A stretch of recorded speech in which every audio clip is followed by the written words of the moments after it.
Hello friends, welcome back to my YouTube channel होना centre में। Friends, जैसा कि आप सभी को पता है कि बिहार एसएससी सीजीएल 4 की वैकेंसी आउट हो चुकी है। तो इसी के रिगार्डिंग मैंने ये वीडियो बनाया है फुल स्ट्रेटजी का कि कैसे तैयारी किया जाए और कैसे एक सीट अपने नाम किया जाए।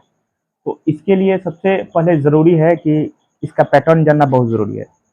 पैटर्न क्या है कि आपका पहले तो सबसे पहले प्रीलिम्स एग्ज़ाम होगा। प्रीलिम्स एग्ज़ाम्स होने के बाद आपका मेंस होगा, ठीक है। और प्रीलिम्स का और मेंस का दोनों का सिलेबस क्या है, सेम है, बिल्कुल सेम है, ठीक है। मेंस में क्या है कि आपका सिर्फ हिंदी एक है, क्वालिफाइंग है, मतलब 30% आपको लाना होता है। 100 में 30%, मतलब 30 क्वेश्चन आप अगर सही कर जाते हैं तो आपका सेकंड पेपर चेक किया जाएगा, ठीक है। तो एक क्या होता है, प्रीलिम्स होता है जिसमें 150 क्वेश्चन पूछे जाते हैं, 2 घंटा का टाइम दिया जाता है। मेंस में भी वही है, सेम सिलेबस है, 150 क्वेश्चन का आपका 150 क्वेश्चन रहता है और 2 घंटे का टाइम दिया जाता है, ठीक है। और 2 घंटे का हिंदी का पेपर होता है जो कि सिर्फ क्वालिफाइंग है। प्रीलिम्स में आपका मैथ्स और रीजनिंग के 75 क्वेश्चन होते हैं और जीके जीएस के 75 क्वेश्चन होते हैं। 75 क्वेश्चन में आपका 50 क्वेश्चन जो होता है आपका जीके का होता है और 25 क्वेश्चन आपके साइंस के पूछे जाते हैं, ठीक है। और इसी तरह मेंस में भी होता है कि 75 क्वेश्चन आपका मैथ्स और रीजनिंग का होगा और 75 क्वेश्चन जीके और साइंस का होगा, ठीक। तो इसके तैयारी के लिए कैसे, मतलब हम लोग फॉलो करें, क्या पढ़ें, कैसे पढ़ें, सब जानकारी आपको इस वीडियो में दी जाएगी।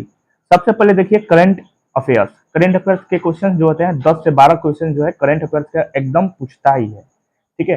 तो सबसे पहले करंट अफेयर्स आपको एसपीडी पब्लिकेशन का पढ़ना होगा, है ना, लाइन बाय लाइन। इसको हम क्यों सजेस्ट कर रहे हैं, इसलिए क्योंकि इसमें थोड़ा सा डेटा ज्यादा रहता है ना, इसमें डेटा ज्यादा रहता है, इसलिए आपको ये पढ़ना पड़ेगा। करंट अफेयर्स वार्षिकांक 2025 10 से 12 क्वेश्चन आपको पूछे जाते हैं, ठीक है। इसको पढ़ना पड़ेगा, बहुत अच्छा से पढ़ना पड़ेगा, ठीक है। पूरा मतलब ज्यादा डीप में दिया रहता है, इसलिए करंट अफेयर्स आपको स्पीडी का ही पढ़ना पड़ेगा, ठीक है। दूसरा बात, साइंस के 25 क्वेश्चन पूछे जाते हैं, ठीक। और साइंस का स्पेशल साइंस पढ़ना पड़ेगा, ठीक है। स्पेशल साइंस आपका जो सामान्य सामान्य ज्ञान है, लूसेंट का, है ना, सामान्य विज्ञान है, इसको पढ़ना पड़ेगा आपको 25 नंबर के लिए, ताकि 25 में 25 स्कोर किया जा सके, ठीक है। इसको पढ़ना पड़ेगा। अब जीके में आपका पूरा जीके इससे टच हो जाएगा, पॉकेट जीके, सामान्य ज्ञान, है ना। इसके बाद कुछ नहीं पढ़ना है, सिर्फ आपको ये पढ़ना है और विज्ञान के लिए ये पढ़ना है, ठीक है। क्योंकि इसमें जो बनाया गया है, हिस्ट्री, पॉलिटी, ज्योग्राफी, पूरा डीप बनाया गया है, मतलब एक्स्ट्रा और कोई बुक आपको पढ़ने की कोई जरूरत नहीं है। इसी में से सब क्वेश्चन आपका देखने को मिलेगा, ठीक है। सारा का सारा इसमें कला और संस्कृति भी दिया हुआ है, ठीक है। कला और संस्कृति दिया हुआ है, ज्योग्राफी एकदम डीप दिया हुआ है, इकोनॉमिक्स भी डीप दिया हुआ है, मतलब ओवरऑल पूरा पूरा डीप दिया हुआ है, ठीक है। विविध भी काफी अच्छा दिया गया है, इसमें विविध जो है, विविध पूरा डीप दिया गया है, ठीक है। तो इसलिए जीके का कोई टेंशन नहीं है, जीके आपका इसमें से पूरा टच कर जाएगा, ठीक। अब देखिए स्ट्रेटजी क्या है, रूटीन क्या है, इसको फॉलो करने के लिए। मैथ्स रीजनिंग का तो हम बताए भी किए थे इसके पहले, ठीक है, कि मैथ्स का बुक आर एस अग्रवाल का होना चाहिए और रीजनिंग के लिए आपका परफेक्ट रीजनिंग होना चाहिए, ठीक है। इन दोनों को आप पढ़िएगा, आर एस अग्रवाल और परफेक्ट रीजनिंग, तो आपका आराम से 75 क्वेश्चंस आपको एकदम मतलब पता चल जाएगा कि हाँ ये क्वेश्चन आराम से बन जाएगा, क्योंकि आर एस अग्रवाल में पूछा हुआ था। मतलब कंसेप्ट आपका आर एस अग्रवाल से क्लियर हो जाएगा, एकदम डीप दिया हुआ है आर एस अग्रवाल, एकदम कंसेप्चुअल क्वेश्चन डाला हुआ है ताकि आपका कंसेप्ट अच्छा हो जाए, ठीक है। एक भी क्वेश्चन नहीं छूटेगा अगर आर एस अग्रवाल से आप मैथ बनाते हैं, ठीक है। तो सबसे पहले आप रूटीन देख लीजिए। रूटीन, अब देखिए रूटीन इसका इसलिए बनाया गया है क्योंकि अभी टाइम है, ठीक है। अभी एग्जाम तो होगा नहीं, कम से कम नवंबर के बाद ही होगा, क्योंकि नवंबर में तो आपका इलेक्शन ही है, ठीक है। तो इलेक्शन के बाद ही चांस है, या तो दिसंबर में हो चाहे 2026 के जनवरी या फरवरी में हो, तो बहुत टाइम है अभी। आराम से अगर रिलैक्स होकर पढ़िएगा ना तो आराम से क्लियर हो जाएगा, पूरा कंप्लीट हो जाएगा। ठीक है, तो देखिए सबसे पहले पॉकेट जीके के लिए, जो पॉकेट जीके है ना खान सर का, उसको कंप्लीट करने के लिए, जीके कंप्लीट करने के लिए ये रूटीन है। ठीक है, तो देखिए आपको सबसे पहले तो 7 बजे से करंट अफेयर्स पढ़ना है। कौन सा करंट अफेयर्स? कोई भी वीडियो नहीं देखना है, चुपचाप स्पीडी पढ़ना है ना, ज्यादा इधर उधर भटकना नहीं है। स्पीडी का चैप्टर पूरा टॉपिक वाइज आपको कंप्लीट करना है स्पीडी का। ठीक है, जैसे करंट अफेयर्स कौन क्या कहा, इसको एकदम बढ़िया से ट्रिकी वाइज ट्रिक लगा के रिलेट करके, कैसे भी करके आपको एकदम रिलेट करके पढ़िएगा ना तो याद हो जाएगा। ठीक है, आराम से रिलेट करके पढ़िएगा, रिलेट करना सीख जाइए तो आराम से ये सब कंप्लीट हो जाता है। ठीक है, करंट अफेयर्स कंप्लीट हो जाएगा। 7 बजे से सुबह में ही करंट अफेयर्स पढ़ना है, दिन में कभी भी करंट अफेयर्स नहीं पढ़ना है, स्टार्टिंग करंट अफेयर्स होना चाहिए। 7 बजे से अब 8 बजे तक 1 घंटा आप आराम से करंट अफेयर्स पे दीजिए। उसके बाद देखिए ये Monday, Tuesday, Wednesday, Thursday, Friday, Saturday and Sunday. Monday को कौन कौन सा सब्जेक्ट पढ़ना है, ट्यूसडे का कौन कौन सा सब्जेक्ट पढ़ना है, ये पूरा डिटेल में बताया गया है। ठीक है, रूटीन में। ठीक है, 8 बजे से पहले तो बताए हैं 7 बजे से 8 बजे तक आपको करंट अफेयर्स कंप्लीट करना है स्पीडी का। उसके बाद 8 बजे से 9:30 तक, मतलब 1.5 घंटा हिस्ट्री पढ़ना है आपका, एंशिएंट, प्राचीन भारत का, जो खान सर का जो है ना, खान सर का ये हुआ। ठीक है, प्राचीन भारत, तो आपको इस पर टाइम देना है। ठीक है, 1-1.5 घंटा टाइम इसलिए देना है क्योंकि प्राचीन भारत जो है ना थोड़ा टफ है ना, इसलिए इसको समझ समझ के पढ़ना है तो टाइम थोड़ा लगेगा, इसलिए इसको आपको पढ़ना है। उसके बाद देखिए हिस्ट्री पढ़ना है आपको 8 बजे से 9:30 बजे तक। 9:30 बजे तक आप 1 घंटा भी इसको पढ़ सकते हैं। ठीक है, पॉकेट जीके को 1 घंटा पढ़ सकते हैं, इसी में आप नाश्ता भी कर लीजिएगा, मतलब जो जो खाया जाता है। वैसे तो चाय बिस्कुट पहले आप शुरुआत तो चाय बिस्कुट से कीजिएगा, उसके बाद आप करंट अफेयर्स पढ़िएगा, कुछ खाने के बाद ही पढ़िएगा, नहीं तो समझ में नहीं आएगा। ठीक है, उसके बाद इसमें नाश्ता वास्ता कर लीजिएगा, इसी में मतलब 8 बजे से 9:30 बजे के बीच में आप नाश्ता वास्ता कर लीजिएगा। फिर 9:30 बजे से आपको 10 बजे तक पॉकेट जीके का पॉलिटी पढ़ना है। ठीक है, क्या पढ़ना है? पॉलिटी पढ़ना है। पॉलिटी पढ़ने के बाद आपका 10:30 बजे से 10 बजे के बाद आधा घंटा रेस्ट देना है। 10:30 बजे से 11:30 बजे तक ज्योग्राफी, इंडियन ज्योग्राफी। क्यों? क्योंकि इंडियन ज्योग्राफी से क्वेश्चन ज्यादा पूछा था। ठीक है, इसलिए 1 घंटा इसको टाइम देना है ज्योग्राफी, इंडियन ज्योग्राफी को। ठीक है, 12 बजे से 1 बजे तक आपको इकोनॉमिक्स पढ़ना है। क्या पढ़ना है? इकोनॉमिक्स पढ़ना है। और फिर 1 घंटा यहाँ आपको दिया गया है, छूट दिया गया है 1 घंटा का। 1 घंटा क्या कीजिएगा, 1 घंटा में आप खाना खाइए, थोड़ा सा लेट लीजिए। उसके बाद 2 बजे से 3 बजे तक केमिस्ट्री पढ़ना है। केमिस्ट्री किस बुक से पढ़ना है? तो जो हम बताए हैं उस बुक से पढ़ना है, या तो आपके पास ये बुक होना चाहिए, चाहे दृष्टि का होना चाहिए, मतलब स्पेशल साइंस होना चाहिए, तभी आप 25 में 25 स्कोर कर सकते हैं। ठीक है, तो इसका केमिस्ट्री पढ़ना है आपको 2 बजे से 3 बजे तक। ठीक, अब आगे देखिए, अब मंगलवार के दिन क्या करना है? मंगलवार के दिन आपको तो 7 बजे से तो करंट अफेयर्स पढ़ना है 8 बजे तक। ठीक है, उसके बाद आपको हिस्ट्री पढ़ना है, एंशिएंट, उसको रिवीजन करना है। क्या करना है? रिवीजन। जो पढ़े होंगे मंडे के दिन हिस्ट्री एंशिएंट वाला, उसको रिवीजन कर लेना है कि याद है कि नहीं याद है, इसको रिवीजन करना बहुत जरूरी है। उसके बाद आपको मॉडर्न पढ़ना है, मध्यकालीन भारत। ठीक है, मेडिवल हिस्ट्री है ना, मेडिवल हिस्ट्री जो आपका मध्यकालीन भारत है उसको पढ़ना है। सबसे पहले आपको रिवीजन करना है, एंशिएंट जो मंडे के दिन पढ़े थे उसको रिवीजन करना है, और उसके बाद आपको मेडिवल हिस्ट्री पढ़ना है, मध्यकालीन भारत पढ़ना है। ठीक है, अब आइए 9:30 बजे से 10 बजे तक आपको बायोलॉजी और फिजिक्स, मतलब आधा आधा घंटा दोनों पे टाइम देना है। देखिए ज्यादा टाइम इसमें नहीं गवाना है। ठीक है, क्योंकि टाइम बहुत है अभी, इसलिए थोड़ा थोड़ा पढ़िएगा ना तो याद रहता है। ज्यादा ज्यादा पढ़ लीजिएगा तो फिर दिक्कत हो जाएगा। आधा घंटा इस पर टाइम दीजिएगा, आधा घंटा इस पर टाइम दीजिएगा, भले आप आधा ही एक ही पेज पढ़ें। ठीक है, आधा ही पेज पढ़ें, लेकिन आपको आधा घंटा इस पे, आधा घंटा फिजिक्स पे आपको पढ़ना है, टाइम देना है। ठीक है, उसके बाद 10:30 बजे से 11:30 बजे तक मंगल के दिन ज्योग्राफी, इंडियन ज्योग्राफी जो है रिवीजन करना है। उसके बाद वर्ल्ड ज्योग्राफी आपको पढ़ना है। ठीक है, मतलब 11:30 बजे तक ही आपको कंप्लीट कर लेना है वर्ल्ड ज्योग्राफी में, थोड़ा सा ही, ज्यादा नहीं, थोड़ा सा एक पन्ना ज्यादा पढ़ लीजिए, एकदम बढ़िया से याद कर लीजिए। उसके बाद देखिए, उसके बाद इन्वायरमेंट आपको स्टडी करना है और इकोनॉमिक्स पहले रिवीजन कर लेना है। जो मंडे के दिन आप इकोनॉमिक्स पढ़े होंगे 1 घंटा, उसको रिवीजन करना है और उसके साथ साथ इन्वायरमेंट थोड़ा सा चैप्टर थोड़ा कम चैप्टर है, इससे क्वेश्चन जो है 3 से 4 ही क्वेश्चन पूछे जाते हैं, ठीक है। तो इन्वायरमेंट पढ़ना है, बहुत जल्द कंप्लीट हो जाएगा इन्वायरमेंट, बहुत कम ही इसमें चैप्टर है, ठीक है। उसके बाद 2 बजे से 3 बजे तक क्या करना है आपको, आर्ट एंड कल्चर पढ़ना है पॉकेट जीके से। पॉकेट जीके में आर्ट एंड कल्चर दिया हुआ है, उसी का आर्ट एंड कल्चर पढ़ना है।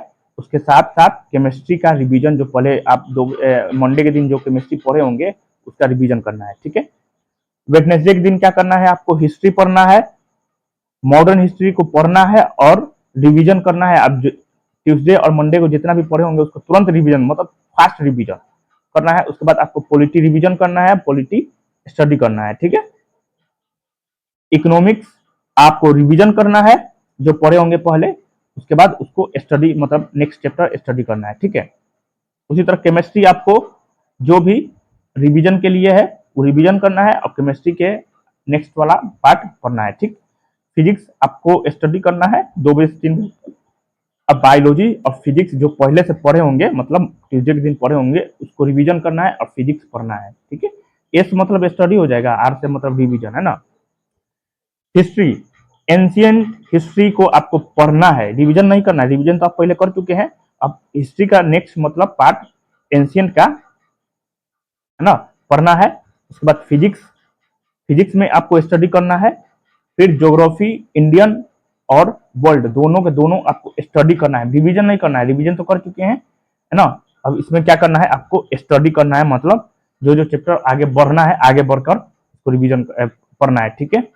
आर्ट एंड कल्चर आपको स्टडी करना है और रिवीजन करना है, जितने भी पहले आप आर्ट एंड कल्चर पढ़े होंगे उसको रिवीजन करना है, ठीक है। इकोनॉमिक्स में क्या करना है, रिवीजन करना है और पढ़ना है, ठीक। हिस्ट्री, मॉडर्न, मॉडर्न हिस्ट्री आपको पढ़ना है, मतलब पूरा पढ़ना है, रिवीजन विजन कुछ नहीं करना है इसमें। 8 बजे से 9:30 तक, 8 से 9:30 के बीच में आपको हिस्ट्री रिवीजन पूरा पढ़ लेना है। केमिस्ट्री आपको पढ़ना है 9 बजे से 10 बजे तक, आधा घंटा। फिर आपको बायोलॉजी रिवीजन करना है, जो पहले पढ़े होंगे उसको रिवीजन कर लीजिए। उसके बाद आप उसको थोड़ा सा पढ़ लीजिए, थोड़ा सा एक्स्ट्रा पढ़ लीजिए, ठीक। उसी तरह फिजिक्स आपको रिवीजन करना है और पढ़ना है। विविध आया अब 2 बजे से 3 बजे तक, विविध, विविध मतलब पॉकेट जीके का विविध पढ़ना है आपको, ठीक है, पूरा पढ़ना है। हिस्ट्री, मॉडर्न हिस्ट्री आपको फिर से पढ़ना है, ठीक है, स्टडी करना है। इन्वायरमेंट आपका स्टडी करना है, ठीक है। पॉलिटी रिवीजन और पॉलिटी स्टडी करना है। बायोलॉजी को रिवीजन करना है और बायोलॉजी को पढ़ना है। फिर विविध को रिवीजन और विविध को रिवीजन और स्टडी दोनों करना है। मतलब इस तरह अगर कीजिएगा तो आपका आराम से धीरे धीरे बिना दिमाग के प्रेशर हुए आप कंप्लीट कर सकते हैं पॉकेट जीके आराम से, एकदम बेहतरीन तरीका से। रिवीजन भी होगा या फिर नेक्स्ट भी पढ़िएगा, रिवीजन भी होगा, साथ साथ रिवीजन भी हो जाएगा और पढ़ते रहेगा। मतलब टेंशन नहीं रहेगा कि हमको अभी ये पढ़ना है वो पढ़ना है, मतलब सब बुक पढ़ना है, सब मतलब सब्जेक्ट आपको धीरे धीरे कंप्लीट हो जाएगा। अब ऐसा नहीं कि सिर्फ सिर्फ हिस्ट्री 7-8 दिन 10 दिन पढ़ते रहे, तो इससे बोर हो जाइएगा हिस्ट्री पढ़ते पढ़ते। इसलिए इंटरेस्ट जमाने के लिए भी पॉलिटी पढ़ना है, ज्योग्राफी पढ़ना है, ताकि आपका इंटरेस्ट जगे कि हाँ हाँ अच्छा लग रहा है पढ़ने में, है ना, बोर फील ना हो, बोरिंग नहीं हो, ठीक है। संडे के दिन क्या करना है, जितना आप पढ़े होंगे, आप तो टिक हुक लगाए होंगे या नोट्स बनाए होंगे पढ़ते समय, तो आपको क्या करना है कि 5 घंटा रिवीजन करना है। क्या करना है, पूरा रिवीजन करना है, जितना पढ़े होंगे 6 दिन का जितना पढ़े होंगे उस 5 घंटा में आपको रिवीजन करके हटा देना है। क्योंकि अब देख पहले से पढ़े होंगे तो रिवीजन करने में समय नहीं लगेगा, तो जल्दी जल्दी आप रिकॉल कर सकते हैं, ठीक है। तो 5 घंटा रिवीजन करना है। अब देखिए ये तो लास्ट स्टेज था 3 बजे तक। अब 3 बजे के बाद आपको क्या करना है कि 2 घंटा रेस्ट देना है, 3, 4, 5। अब 2 घंटा आप जो भी कीजिए, सोना है तो सोइए, रील्स देखना है तो रील्स देखिए, मोबाइल में फिल्म देखना है, कुछ भी देखना है देखिए। मतलब प्रेशर नहीं लेना है कि सिर्फ पढ़ना ही है ना, थोड़ा दिमाग को रिलैक्स भी देना है। तो इसलिए क्या करना है, अब 2 घंटा आपको फिर 5 बजे से शुरू करना है। 5 बजे से अब क्या शुरू होगा, तो 5 बजे से शुरू होगा आपका मैथ्स और रीजनिंग, है ना। 2 घंटा कम से कम मैथ्स में दीजिएगा और 1 घंटा काफी है रीजनिंग के लिए, ठीक है। तो 2 घंटा मैथ्स का टाइम दीजिएगा। RS अग्रवाल के बुक को नंबर सिस्टम से शुरू कीजिएगा, क्वेश्चंस बनाना शुरू कीजिएगा। अगर नहीं समझ में आ रहा है तो उसका एक्सप्लेनेशन देख लीजिएगा। और नहीं तो टीचर से कोई नंबर सिस्टम कोई पढ़ाया होगा, जैसे हम बताए थे साहिल सर ने नंबर सिस्टम का पूरा पढ़ा दिया है। तो आराम से साहिल सर को मतलब साहिल सर से नंबर सिस्टम कंप्लीट करके आर एस अग्रवाल की बुक को फॉलो कर लीजिएगा, तो आपका पूरा कंप्लीट हो जाएगा। ठीक है, तो चैप्टर वाइज आपको अगर नहीं समझ में आ रहा है तो आप पहले टीचर से पढ़ लीजिएगा फ्री में यूट्यूब पे। आप किसी का बैच वैच लेने की कोई जरूरत नहीं है। ठीक है, आराम से क्लियर हो सकता है, आराम से एक सीट जो है आप पक्का कर सकते हैं। आपको करना क्या है, अगर मैथ समझ में नहीं आ रहा है तो कोई बुक्स कोई सर से या तो आपको यूट्यूब से क्या कीजिएगा, अगर नंबर सिस्टम समझ में नहीं आ रहा है तो साहिल सर से नंबर सिस्टम पढ़ लीजिएगा। वर्क एंड टाइम समझ में नहीं आ रहा है तो कोई भी टीचर जो आपके लिए अच्छा है, एक तो हम सजेशन देंगे नंबर के लिए साहिल सर के लिए और आदित्य रंजन सर के लिए। ठीक है, ये दोनों मैथ्स अच्छा पढ़ाते हैं, इन दोनों से आप आराम से कंप्लीट कर सकते हैं मैथ्स। ठीक है, लेकिन आर एस अग्रवाल को पढ़ना है, आर एस अग्रवाल को इसलिए पढ़ना है क्योंकि कंसेप्ट आपका क्लियर होगा। ठीक है, तो 5 बजे से क्या करना है आपको, आर एस अग्रवाल और रीजनिंग का बुक जो हम बताए थे परफेक्ट रीजनिंग, क्योंकि प्रैक्टिस करना बहुत जरूरी है रीजनिंग का, क्योंकि 50 क्वेश्चन तो आपको रीजनिंग से ही नजर आएगा। तो 50 क्वेश्चन बनाने के लिए आपको पहले से तो प्रैक्टिस होना चाहिए। तो इसलिए प्रैक्टिस करने के लिए बुक आपका परफेक्ट बहुत ही अच्छा है, क्योंकि उसमें सबसे ज्यादा क्वेश्चन दिया हुआ है रिविजन करने के लिए। ठीक है, तो आराम से हो जाएगा, पूरा कंप्लीट हो जाएगा। अब रहा बात सेट, सेट प्रैक्टिस कब लगाना है, सेट प्रैक्टिस अभी नहीं लगाना है, सेट प्रैक्टिस लगाना है कम से कम 2 महीना के बाद। ठीक है, 2 महीना आप अगर पढ़ लेते हैं इस तरह तरीका से मैथ रीजनिंग और जीके जीएस है ना, इस तरह अगर 2 महीना पढ़ लेते हैं तो आपका 50 से 60% कवर हो जाएगा सिलेबस। ठीक है, और कवर हो जाएगा 50 से 60% अगर कवर सिलेबस हो जा रहा है, उसके बाद सेट लगाना शुरू कर दीजिएगा। ठीक है, 2 महीने के बाद सेट लगाना शुरू कर दीजिएगा। अब कौन सा सेट, तो किरण पब्लिकेशन का सेट लगाना है। ठीक है, तो इसी तरह आप पढ़ते रहिए आराम से, अभी एग्जाम नहीं होने वाला है, थोड़ा टाइम है। ठीक है, तैयारी आराम से बम्पर तैयारी हो जाएगा, एक भी क्वेश्चन आपका नहीं छूटेगा अगर आप इस स्ट्रेटजी से पढ़ते हैं। ठीक है, धीरे धीरे कंप्लीट करते जाना है, ये नहीं टेंशन नहीं लेना है कि एकदम हमको एक ही महीना में कंप्लीट कर देना है, नहीं ऐसे नहीं करना है, क्योंकि एग्जाम का भी टाइम है, बहुत टाइम है। ठीक है, आप रिलैक्स होके पढ़िए, अगर आपको अधिकारी बनना है तो रिलैक्स होके पढ़िए, एकदम रिलैक्स होके फ्री माइंडेड पढ़िए, आराम से आपका कंप्लीट हो जाएगा। ठीक है, तो अगर आपको वीडियो पसंद आए तो प्लीज चैनल को सब्सक्राइब कीजिएगा, ताकि पल पल आने वाली अपडेट आप तक पहुंच सके। धन्यवाद।